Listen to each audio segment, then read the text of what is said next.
Hello दोस्तों। आज हम लोग दक्षिण भारत के प्रमुख राजवंश को देखेंगे। दक्षिण भारत के प्रमुख राजवंश में पल्लव राजवंश। प्रारंभिक पल्लव शासकों के उल्लेख उनके प्राकृतिक तथा संस्कृत अभिलेखों में प्राप्त होता है। जो प्रारंभिक पल्लव शासक है उनका उल्लेख कहाँ मिलता है? प्राकृतिक तथा संस्कृत अभिलेखों में। पल्लव राजवंश की स्थापना उस समय हुई जब सातवाहन शक्ति का पतन हुआ था। पल्लव राजवंश की स्थापना कब हुई? जब सातवाहन शक्ति का पतन हुआ था। पल्लव का शाब्दिक अर्थ पत्ता या पान होता है। पल्लव का शाब्दिक अर्थ क्या होता है? पत्ता या पान होता है। पल्लव शासक ब्राह्मण थे। पल्लव शासक कौन थे? ब्राह्मण थे। लेकिन अभिलेखों में स्वयं को क्षत्रिय बताता है। अभिलेखों में क्या है? स्वयं को क्षत्रिय बताते हैं। पल्लव वंश का संस्थापक पल्लव वंश का संस्थापक बप्पदेव बप्पदेव था। बप्पदेव ने क्या? आंध्र प्रदेश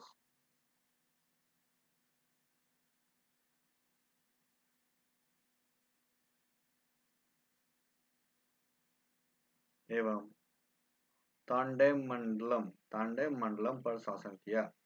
श्री विष्णु को पल्लव वंश का वास्तविक संस्थापक कहा जाता है। श्री विष्णु क्या है? पल्लव वंश का वास्तविक संस्थापक कहा जाता है। इसे आदि पुरुष भी मानते हैं। इसे क्या है? आदि पुरुष भी मानते हैं। श्री विष्णु को श्री विष्णु क्या? अवनीश सिंह तथा श्री विष्णु पुत्रयन के नाम से भी जाना जाता है। श्री विष्णु के दरबार में लेखक भारवी रहते थे। श्री विष्णु के दरबार में कौन लेखक रहते? भारवी रहते थे। लेखक भारवी ने किरातार्जुनीयम की रचना की थी। इसमें अर्जुन एवं किरात शिकारी की कहानी है। श्री विष्णु धर्मानुयायी शैव धर्म के थे। श्री विष्णु के धर्म के थे? वैष्णव धर्म के धर्मानुयायी थे। उसके समय में मामल्लपुरम में बराह मंदिर का निर्माण हुआ। इसके समय में कौन सा मंदिर? बराह मंदिर का निर्माण हुआ। श्री विष्णु द्वारा चोलों की पराजय का वर्णन बेल्लूर पल्लयम ताम्रपत्र से मिलता है। चोलों की पराजय का वर्णन किससे? बेल्लूर पल्लयम ताम्रपत्र से मिलता है। महेंद्र वर्मन प्रथम 600 ईस्वी से 630 ईस्वी श्री विष्णु का पुत्र था। महेंद्र वर्मन प्रथम कौन था? श्री विष्णु का पुत्र था तथा उत्तराधिकारी भी था। तथा क्या है? उत्तराधिकारी भी था। वह पल्लव वंश के महानतम शासकों में एक था। वह क्या है? पल्लव वंश के महानतम शासकों में एक था। महेंद्र वर्मन विद्वान भी था। महेंद्र वर्मन क्या? विद्वान भी था। वह एक कवि एवं संगीतज्ञ था। महेंद्र वर्मन ने मत विलास व गुणभर उपाधियां ग्रहण की थी। महेंद्र वर्मन युद्ध और शांति में दोनों में समान रूप से महान थे। महेंद्र वर्मन से क्या है? मत विलास क्या है? प्रहसन नामक हास्य ग्रंथ की रचना की थी। इसमें इसमें क्या है? बौल बिच्छू काबिलकम पर व्यंग किया गया है। महेंद्र वर्मन प्रथम ने प्रसिद्ध संगीतज्ञ रूपाचार्य से संगीत की शिक्षा ली थी। इस पुस्तक को भारत के प्रथम व्यंग्यात्मक पुस्तक माना गया है। महेंद्र वर्मन ने शैव संघ अपर के प्रभाव में जैन धर्म त्याग कर शैव मत ग्रहण कर लिया। महेंद्र वर्मन प्रथम को क्या है? पुलकेशिन द्वितीय से पराजित होना पड़ा। पल्लव वंश का सर्वाधिक शक्तिशाली शासक नरसिंह वर्मन प्रथम 630 ईस्वी से 38 ईस्वी हुआ है। नरसिंह वर्मन क्या है? पुलकेशिन द्वितीय को 3 युद्धों में पराजित किया। इसकी जानकारी हमें क्या है? खुर्रम अभिलेख से मिलती है।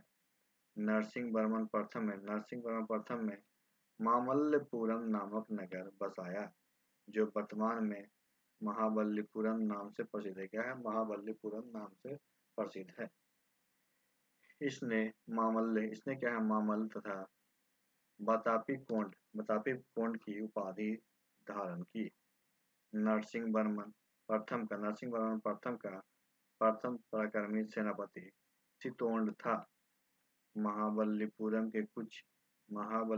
कुछ एकात्मक रथों का निर्माण कार्य नरसिंहवर्मन प्रथम के काल में शुरू हुआ। रथ मंदिर की संख्या 7 है। रथ मंदिर की संख्या कितना है? 7 है तथा सबसे छोटा द्रौपदी रथ है जिसमें किसी प्रकार का अलग क्रम नहीं है। महाबलीपुरम उसके राज का सर्वप्रथम बंदरगाह है। महाबलीपुरम क्या है? उसके राज का सर्वप्रथम बंदरगाह था। इसके शासनकाल में चीनी यात्री हुएनसांग कांची गया था और उसके अनुसार कांची के लोग विद्या प्रेमी थे तथा उत्साही व सत्यवादी थे। नरसिंहवर्मन प्रथम के श्रीलंका विजय का वर्णन कासकंडी ताम्रपत्र महावंश में मिलता है।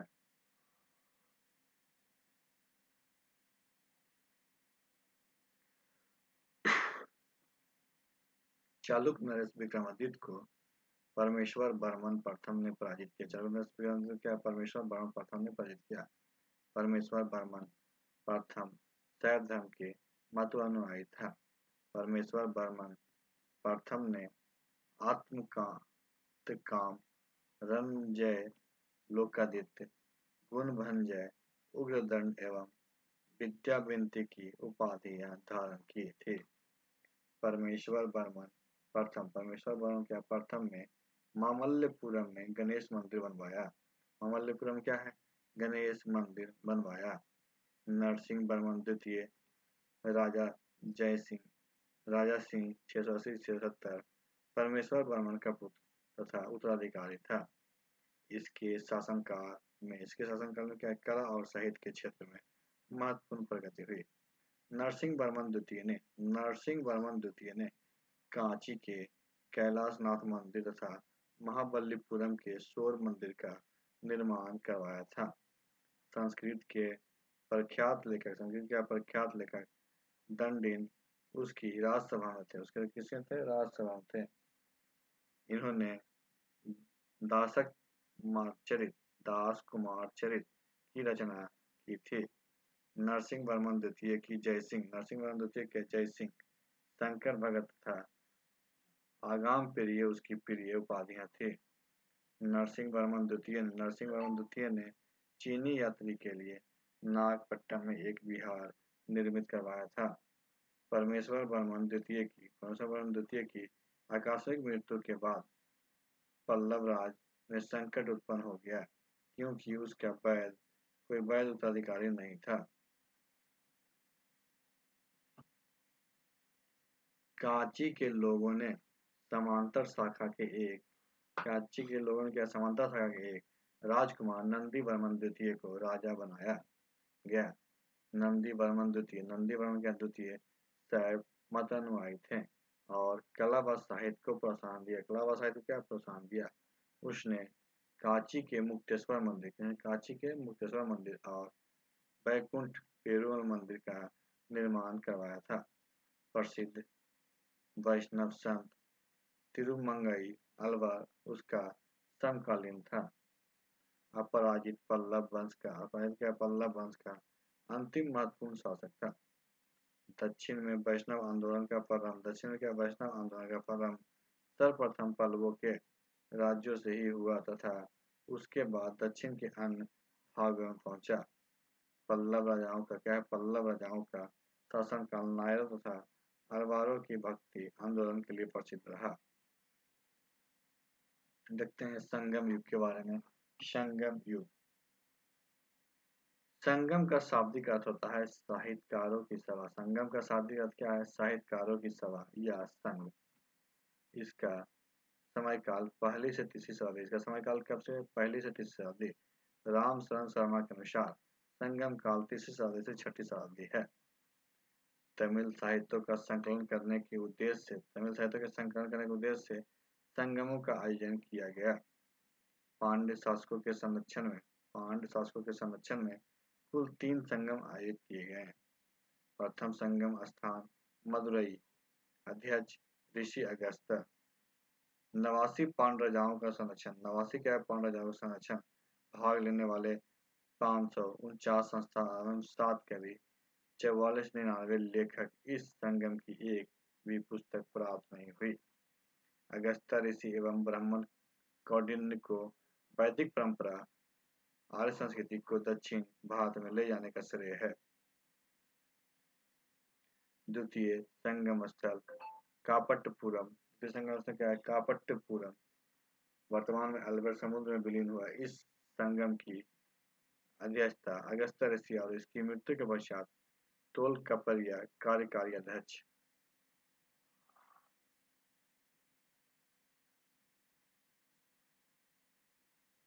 59 पांड राजाओं का संरक्षण। 59 क्या है? पांड राजाओं का संरक्षण।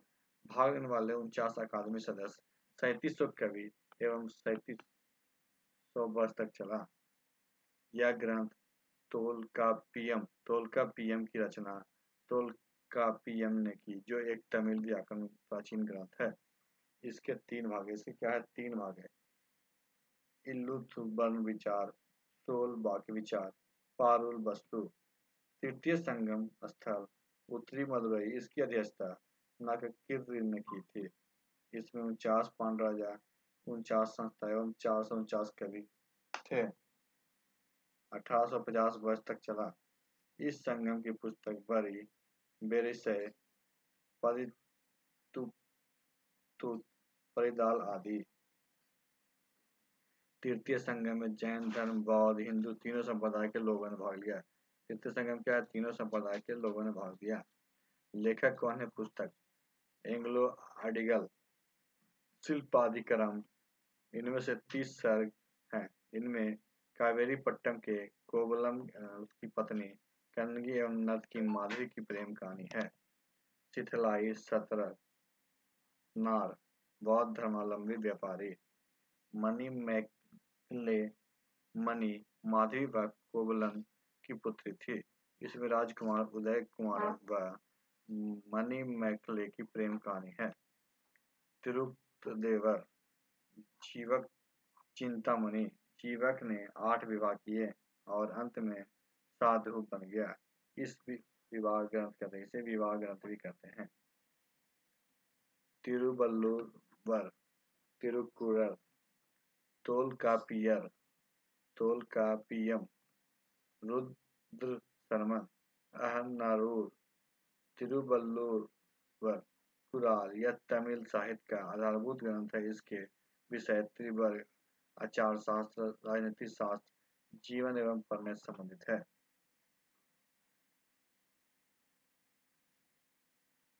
संगम साहित्य के कवि को 2 भागों में बांटा गया। संगम साहित्य कवि को कहता है 2 भागों में बांटा गया, अकम और पूरम। अकम काव्यों का मूल विषय प्रेम प्रसंग, जबकि पूरम काव्यों का विषय युद्ध है। संगम काल की प्रमुख फसलें गन्ना, धान व रागी है। संगम की प्रमुख फसलें क्या है? गन्ना, धान व रागी है। संगम काल में चावल मुख्य खाद्यान्न था। संगम काल की राजधानी में एक राजसभा होती थी। संगम राजधानी क्या होती थी? एक राजसभा होती थी, जिसमें नवले कहा जाता था, जिसमें प्रजा की कठिनाइयों पर विचार किया जाता था। राजा का सर्वोच्च न्यायालय राजा की सभा मनोरम ही होता था। राजा का जन्मदिन प्रतिवर्ष मनाया जाता था, जिसे जिसे पेरुनल कहते थे। चोरी तथा व्यभिचार के अपराध के लिए मृत्यु दंड दिया जाता था। झूठी गवाही देने पर जीभ काट ली जाती। झूठी गवाही देने पर क्या होता था? जीभ काट ली जाती थी। भूकर राजस्व का प्रमुख साधन था। भू राजस्व दर उत्पादन का 1/6 था।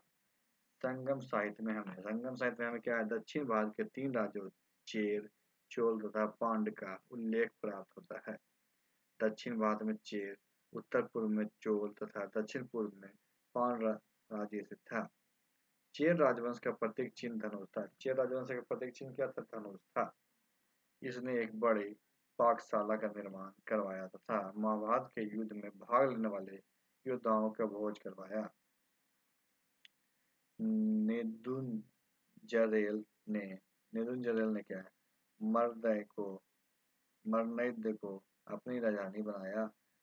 अनेक यवन व्यापारियों को कैद कर लिया और बड़ी धनराशि हर्जाने के रूप में वसूली। सेनगुट्टुबन को लाल चेर भी कहा जाता है। सेनकुटुवन को क्या लाल चेर भी कहता है। इसने अधिराज की उपाधि ग्रहण की।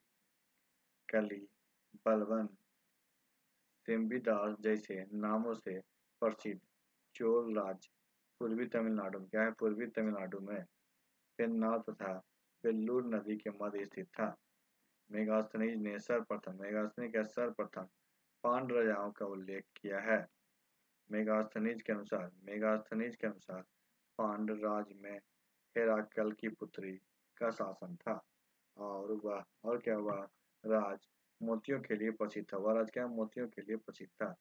पांड्य राज की राजधानी मदुरई थी तथा इसका प्रतीक चिन्ह कार्प मछली थी। इसके प्रतीक चिन्ह क्या कार्प मछली थी। पांड्यों का उल्लेख रामायण व महाभारत काल में मिलता है। पांड्यों का उल्लेख किसमें, रामायण व महाभारत काल में मिलता है। बेगी नंदी पांड्य की जीवन रेखा थी। बेगी नंदी क्या पांड्य की जीवन रेखा थी। संगम काल के राज्यों में क्या है, सर्वाधिक शक्तिशाली सेन चोल का राज था। स्थापना 9वीं शताब्दी मतलब 850 से 871 ईस्वी। पांड्य चोलों के रूबा कालभैरव को विक्रमादित्य द्वितीय ने पराजित किया। चोल राजवंश। चोल का प्रसिद्ध उल्लेख कात्यायन ने किया। इसका प्रतीक चिन्ह बाघ था। इसका प्रतीक चिन्ह क्या था, बाघ था।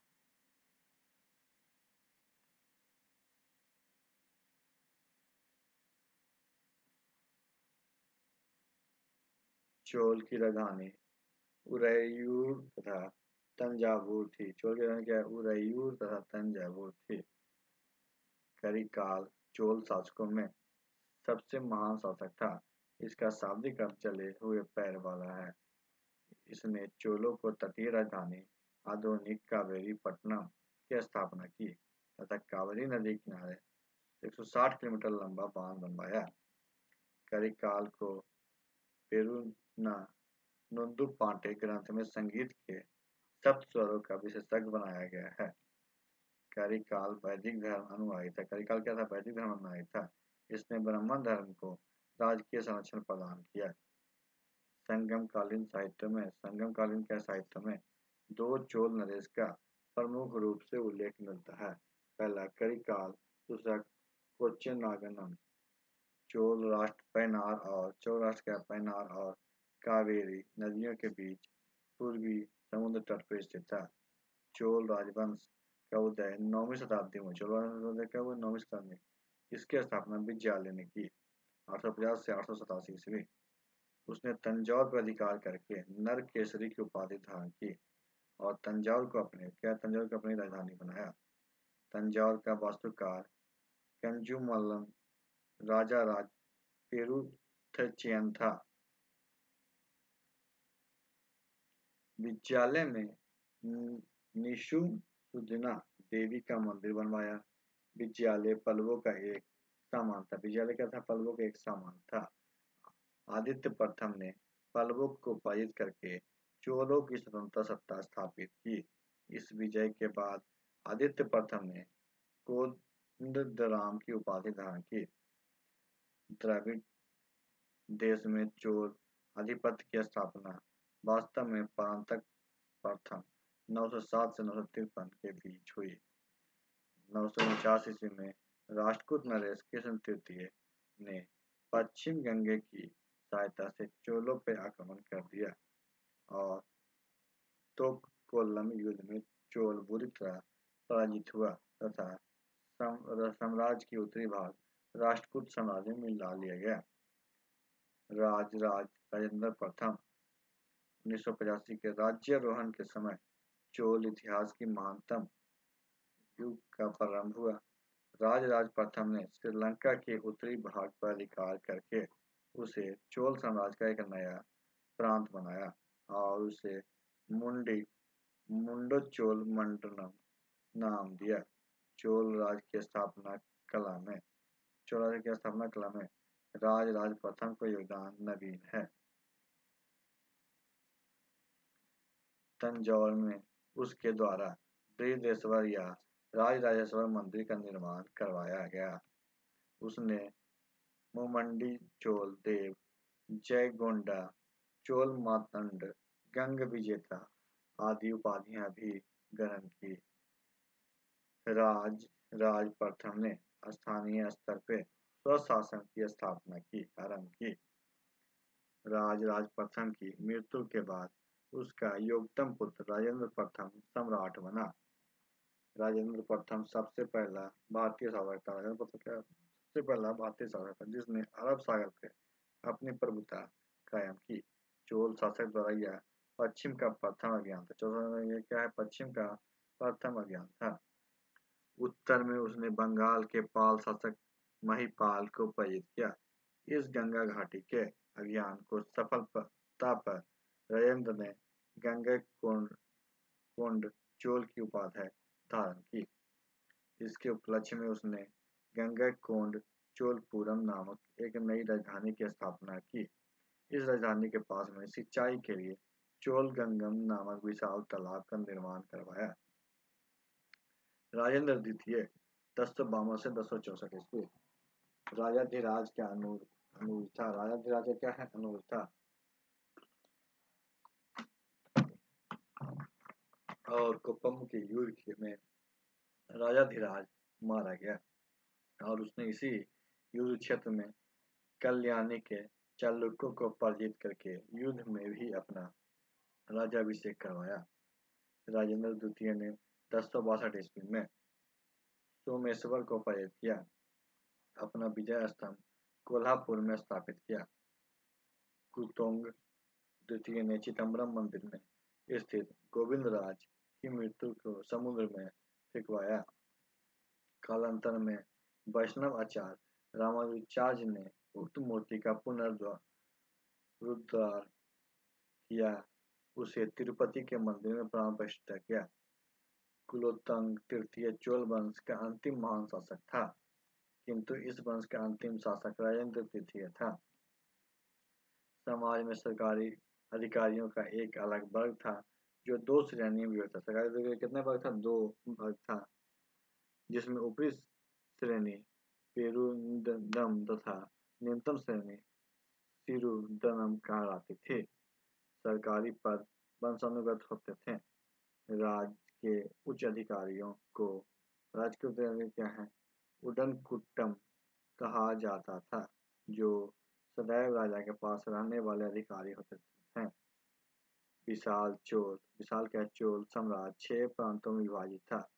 प्रांत को मंडलम कहा जाता था। मंडलम कहा जाता था। चोल साम्राज्य की प्रशासनिक इकाई राज, मंडल, बलुनाडु, नाडु, कुर्रम या कोट्टयम, बड़े शहर या कस्बे स्वयं एक अलग कुर्रम बन जाते थे और तनियारूर या तंकुर कहलाते थे। नाडु की स्थानीय सभा को नट्टार तथा व्यापारिक संघ की सभा को नागाटार कहते थे। केंद्रीय सरकार की देखरेख में बेल्लाम जाति के धनी किसानों को नाडु के कामकाज में अच्छा खासा नियंत्रण हासिल था। उसमें कई धनी भूस्वामियों को चोल साम्राज्य के समान के रूप में वेलम 3 राजाओं की अपनी सेवाएं प्रदान करने वाले वेलम या किसान, अरियार प्रधान जैसी उपाधियां थी। उन्होंने केंद्र में महत्वपूर्ण राजकीय पद सौंपे और एक समान प्रकार के सर्वसाधारण लोग की ग्राम सभा थी, जिसमें ग्राम, पुर या नगर दोनों सम्मिलित थे। पुर का शाब्दिक अर्थ है पुर है। इसकी कार्यकारिणी समिति करती थी, जिसे बारियम कहा जाता है। सामान्यतः बारियम के सदस्य की कार्य अवधि 3 वर्ष करती थी। 3 वर्ष करते थे।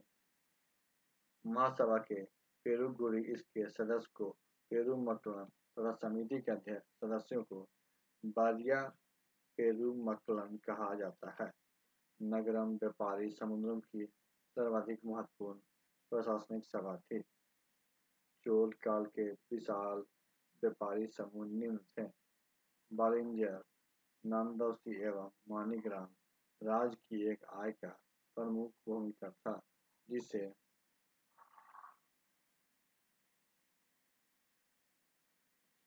सेवाएं वसूल करते थे। कृषि उत्पादन का कृषि उत्पादन का 1/3 भू राजस्व के रूप में वसूल किया जाता था। प्रत्येक ग्राम में मध्यस्थ नामक कुछ वेतनभोगी कर्मचारी होते थे, जो ग्राम सभा के कार्यों में सहायता प्रदान करते थे। ब्राह्मणों को दी गई भूमि को चतुर्वेदी मंगलम एवं दान की गई भूमि को भूमि ब्रह्मदेयी कहलाते थे। चोल सेना के 3 प्रमुख अंग थे। चोल सेना के 3 प्रमुख अंग थे: पारती, गजरोही एवं अश्वरोही। चोल काल में सोने के सिक्के को कासू कहा जाता था। सोने के सिक्के क्या कहता था? कासू कहा जाता था। कंबन एवं औटिकुट्टन और पुगलोदी को तमिल साहित्य का और पंपम पोंगन एवं रणकंडक साहित्य का 3 रत्न कहा जाता था। चोल कांस्य प्रतिमाएं संसार की सबसे उत्कृष्ट कांस्य प्रतिमाएं गिनी जाती है। चोल काल का सबसे महत्वपूर्ण बंदरगाह कावेरीपट्टनम था। चोल का महत्वपूर्ण बंदरगाह क्या था? कावेरीपट्टनम था। चोल साम्राज्य परांतक प्रथम के शासन के 12वें व 14वें वर्ष के प्रसिद्ध उत्तर मेरु अभिलेखों के चोलकालीन स्थानीय स्वशासन एवं ग्राम प्रशासन व्यवस्था का समग्र चित्रण उपलब्ध होते हैं। चोलों की राजधानी क्या है? चोलों की राजधानी कालानुक्रम के अनुसार उदययूर, तंजौर, गंगकोंडम, चोलपुरम एवं कांची है। चोलकालीन स्थापत्य कला का सर्वश्रेष्ठ नमूना भगवान नटराज की मूर्ति है। यह चिदम्बरम तमिलनाडु में स्थित है। यह कांसे की बनी हुई है। क्या है? कांसे की बनी हुई है। बृहदेश्वर एवं राजेश्वर मंदिर तंजौर में स्थित है। बृहदेश्वर एवं राजेश्वर मंदिर कहाँ? तंजौर में स्थित है और शिव को समर्पित है। पर्सी ब्राउन में तंजौर के बृहदेश्वर मंदिर के विमान को भारतीय वास्तुकला का निष्कर्ष माना जाता है।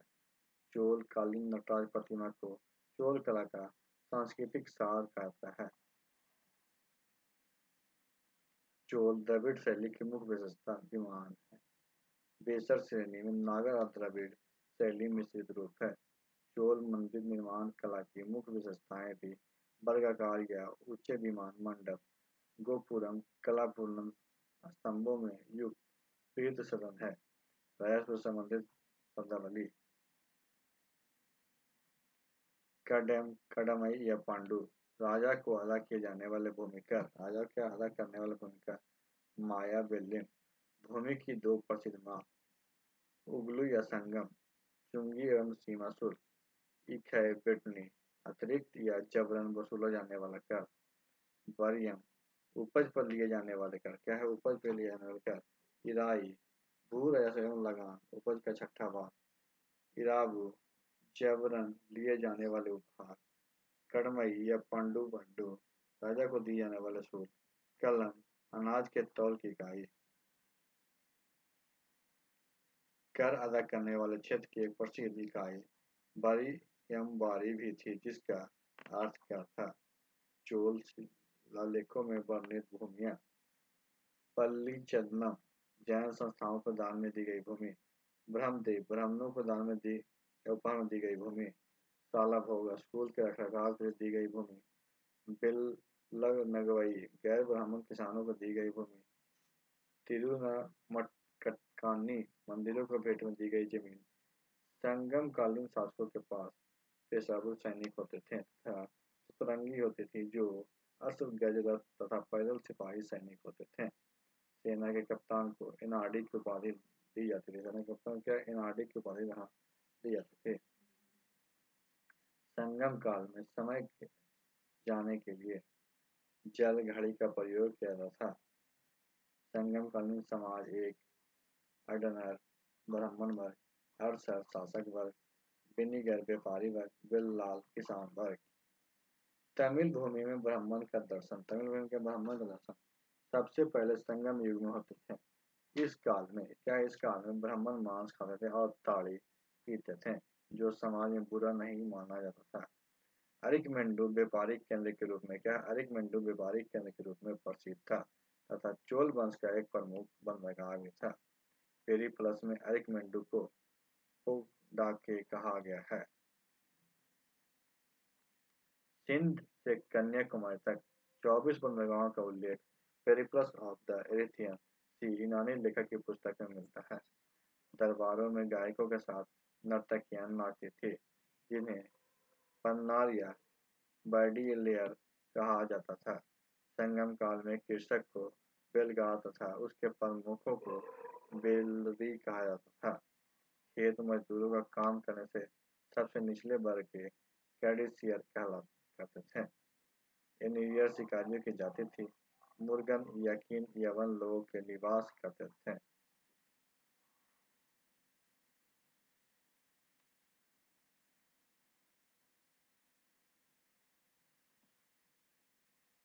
संगम काल में चोलों की समृद्धि का मुख्य कारण उनके सुविकसित वस्त्र उद्योग था। आंध्र प्रदेश में गोट्टिप्रोगलु नामक पुरातात्विक स्थल है, जो प्राचीन काल में समुद्री व्यापार का केंद्र था। सर्वप्रथम मानसून की खोज हिप्पोलस ने की थी। हिप्पोलस ने मानसूनी हवाओं के सहारे बड़ा जहाज से सीधे समुद्र पार करके विधि खोजी। राजा की सहायता हेतु नियुक्त अधिकारी का समूह 5 परिषदों में विभाजित था, जिन्हें 5 महासभाओं के नाम से भी जाना जाता है। मंत्री, अमीयाचार, पुरोहित, पुरोहिताचार, सेना नायक, सेनापतिचार, दूत या राजदूत, दूताचार, गुप्तचर और रोई।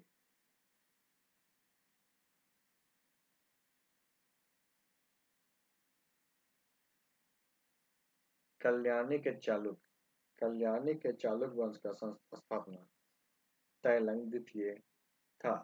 तैलंग द्वितीय ने अस्मत और भूमनय कल्लम की उपाधि धारण की। कलचूरी कल्याणी के चालुक वंश के प्रमुख शासक हुए। तैलप प्रथम, तैलप द्वितीय, विक्रमादित्य, जयसिंह, सोमेश्वर, सोमेश्वर दू, विक्रमादित्य चतुर्थ, सोमेश्वर तीन, तैलप तृतीय। सोमेश्वर प्रथम 1040 ईस्वी में शासक बना और उसने अपनी राजधानी मान्यखेत से कल्याणी में स्थानांतरित की। विक्रमादित्य चतुर्थ कल्याणी के चालुक वंश का सबसे महानतम शासक था। उसकी राज्यसभा में विक्रम देव चरित के रचयिता बिल्हण तथा मिताक्षर के लेखक विघ्नेश्वर निवास करते थे। बिल्हण उसके राज कवि थे। बिल्हण कौन थे? उसके राज कवि थे। सोमेश्वर तृतीय की विजय की अपेक्षा शांति के कार्यों में अभिरुचि थी। इस वंश का अंतिम शासक तैलंग तृतीय का पुत्र सोमेश्वर चतुर्थ था। 12वीं शताब्दी में कर्नाटक में एक नवीन आंदोलन हुआ, जिसका नेतृत्व चालुक्य राजा के दरबारी मंत्री बासवन 1106 से 68 नामक ब्राह्मण ने किया। जैन धर्म को मानने वाले थे। वातापी के चालुक वंश दक्षिणापथ पर चालुक वंश की जिस शाखा का अधिपत्य रहा, उसका उत्कर्ष स्थल बादामी या वातापी होने के कारण उसे वातापी चालुक्य कहा जाता है। बादामी के चालुक वंश की स्थापना पुलकेशिन सिंह प्रथम ने की थी। पहली राजधानी ऐहोल थी। महाकूट अभिलेखों में पुलकेशिन प्रथम से पूर्व 2 शासकों जयसिंह तथा रणराम के नाम मिलते हैं। पुलकेशिन प्रथम ने अश्वमेध यज्ञ किया था। कीर्तिवर्मन प्रथम ने बनवासी के कदम कोंकण के मौत तथा बल्लूरी कर्नूल क्षेत्र के नलवंशी शासकों को पराजित कर उसके राज को अपने राज्य में मिलाया। वातापी का निर्माण करता कीर्तिवर्मन को माना जाता है। महाकूट स्तंभ लेख में कीर्तिवर्मन प्रथम को बहुसुबन अग्नि अष्टम यज्ञ करने वाला कहा गया है। मंगलेश वैष्णव धर्मानुयायी था। उसे परम भागवत कहा गया है। इसे बादामी के गुहा मंदिरों का निर्माण पूर्ण करवाया, जिसका प्रारंभिक कीर्तिवर्मन के समय हुआ। पुलकेशिन द्वितीय चालुक वंश के शासकों में सर्वाधिक योग तथा शक्तिशाली शासक था। उसने अपने चाचा मंगलेश्वर तथा उसके समर्थकों की हत्या कर 609 से 610 में बादामी के चालुक वंश की राजगद्दी में बैठा। पुलकेशिन द्वितीय का हर्ष से नर्मदा क्या है नदी के तट पर युद्ध हुआ। इस युद्ध में पुलकेशिन द्वितीय ने 618 में हर्ष को पराजित किया। हर्षवर्धन को हराने के बाद परमेश्वर की उपाधि धारण की। यह अभिलेख पुलकेशिन द्वितीय का क्या है? यह अभिलेख पुलकेशिन द्वितीय का यह लेख एक प्रशस्ति के रूप में है तथा इसकी भाषा संस्कृत। इसकी भाषा क्या संस्कृत है? लिपि दक्षिण ब्राह्मणी है। लिपि क्या दक्षिण ब्राह्मणी है। इसके लेख की रचना क्या है? इसके लेख की रचना रवि कीर्ति ने अजंता के एक गुहा चित्र में फारसी दूत मंडलम को स्वागत करते हुए पुलकेशिन द्वितीय को दिखाया गया है। पल्लव चालुक्य संघर्ष का सूत्रपात इसी के शासनकाल से शुरू होता है। पल्लव वंश का शासक इस समय महेंद्रवर्मन था। पल्लव वंश का शासक कौन था? इस समय महेंद्रवर्मन था। 642 में पल्लव क्या? 642 में पल्लव वंश के शासक नरसिंहवर्मन प्रथम ने पुलकेशिन द्वितीय को कांची आक्रमण के युद्ध में पराजित किया और उसकी राजधानी बदामी पर अधिकार कर लिया। इस युद्ध में इसे लंका नरेश मानवर्मन से सहायता मिली।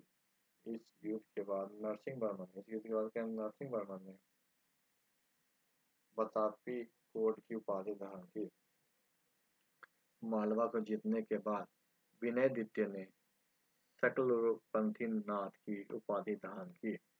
चालुक्य नरेश विक्रमादित्य द्वितीय ने पल्लव नरेश नंदीवर्मन को पराजित करके कांची कोंड की उपाधि धारण की। त्रिकलोश्वर मंदिर का निर्माण त्रिलोक के महादेवी ने करवाया।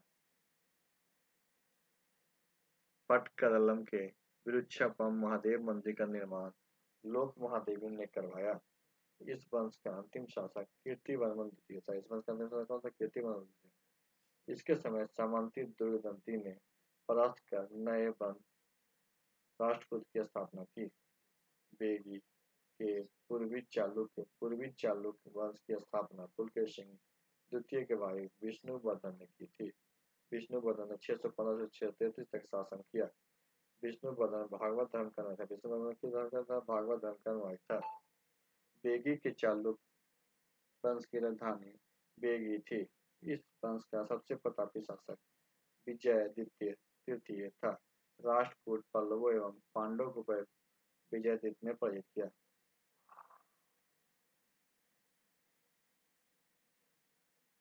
राष्ट्रकूट वंश दक्षिण भारत के राष्ट्रकूटों का शासनपाल और प्रतिहारों वंश के शासन के समकालीन था।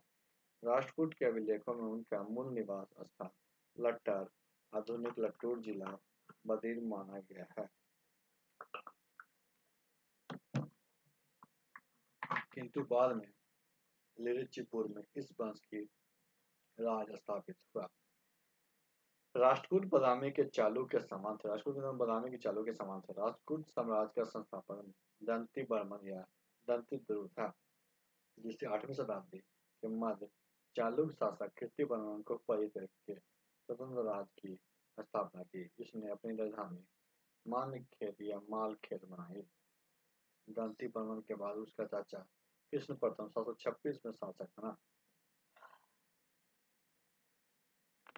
कृष्ण प्रथम विजेता होने के साथ साथ एक निर्माता भी था। उसने इलोरा के प्रसिद्ध कैलाश मंदिर को निर्माण करवाया। चट्टानों को काट कर मंदिर निर्माण का श्रेय राष्ट्रकूट वंश को दिया जाता है।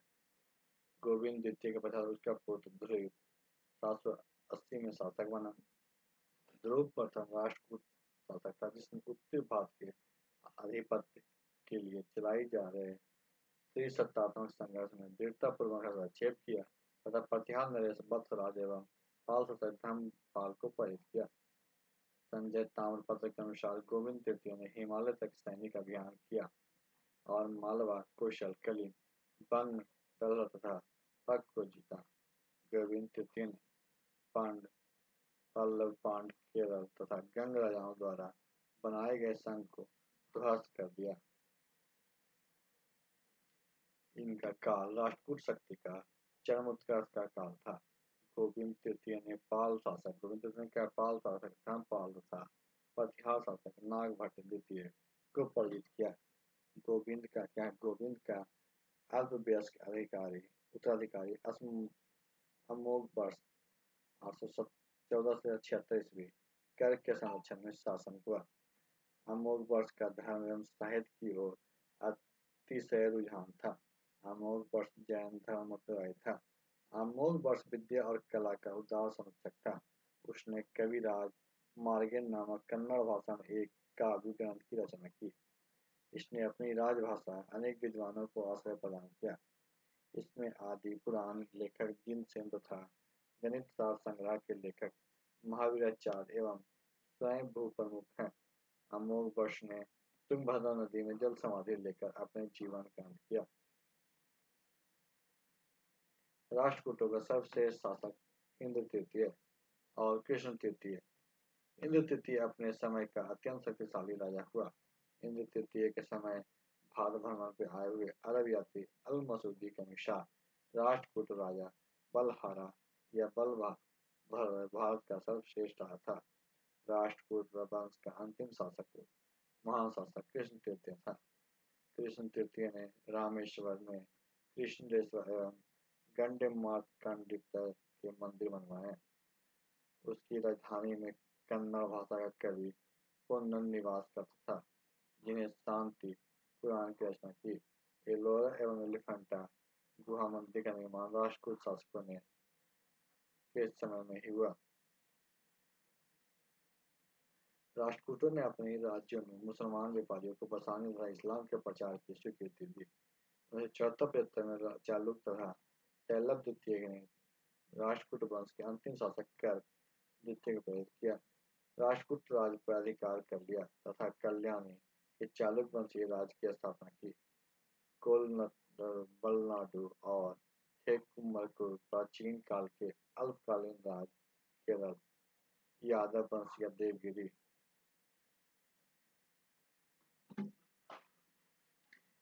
देवगिरी के यादव वंश की स्थापना भिल्लम पंचम ने की।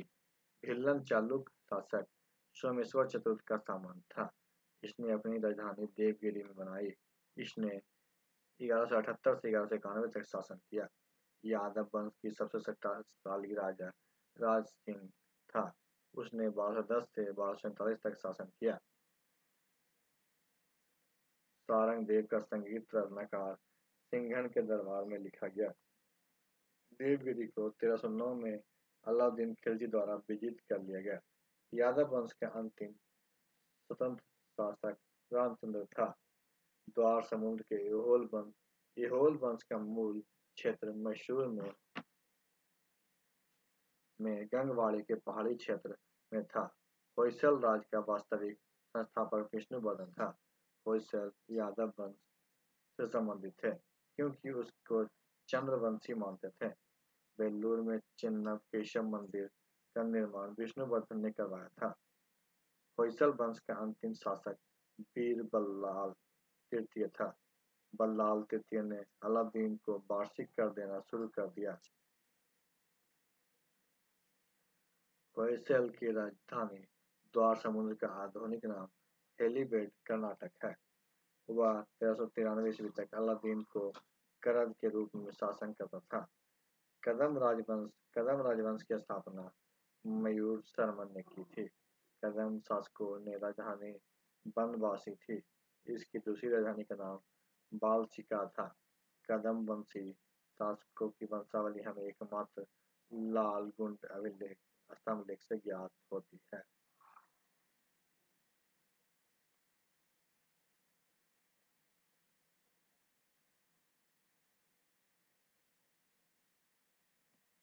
वारंगल के कातकीय राजवंश की स्थापना बीटा प्रथम था।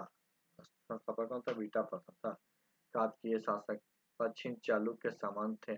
बीटा प्रथम ने नालगोंड के एक छोटे से राज्य का गठन किया। उसकी राजधानी अमनकोंड को बनाया। कातकीय वंश के सबसे शक्तिशाली राजा गणपति देव था। इसने अपनी राजधानी वारंगल में स्थापित की। एरुगुल्लू नामक शहर रुद्रदेव ने बसाया। इस राजवंश के अंतिम शासक प्रतापरुद्र था। प्रतापरुद्र था। रुद्रा देवी रुद्रा कदम देवी गणपति देवी की पुत्री थी तथा गणपति देव के बाद रुद्रामन काकतीय राज की शासिका बनी। काकतीय राज में पाशुपत तथा कालामुख धर्म प्रचलित था। गंग वंश की स्थापना ब्रजहस्तम पंचम ने की। अभिलेखों के अनुसार गंग वंश के प्रथम शासक कोनकर वर्मा लगभग 400 ईस्वी था। गंग वंश का शासक आधुनिक मैसूर के दक्षिण गंगवाड़ी क्षेत्र में था। गंगों की प्रारंभिक राजधानी कुबललाल में थी, जो बाद में तालकाड़ हो गई। गंग शासक श्री पुरुष ने अपनी राजधानी मान्यपुर में बनाई। श्री पुरुष का 788 तक शासन रहा। माधव प्रथम ने दत्तक सूत्र पर टीका लिखी। मैसूर के गंग शासक चामुंड राय ने श्रवणबेलागोला कर्नाटक में बाहुबली की मूर्ति का निर्माण करवाया। तो आज की वीडियो को समाप्त करते हैं। वीडियो से लगे वीडियो को लाइक कीजिएगा, दोस्तों को शेयर कीजिएगा और हमारे चैनल को सब्सक्राइब कीजिएगा। वीडियो देखने के लिए आपका धन्यवाद।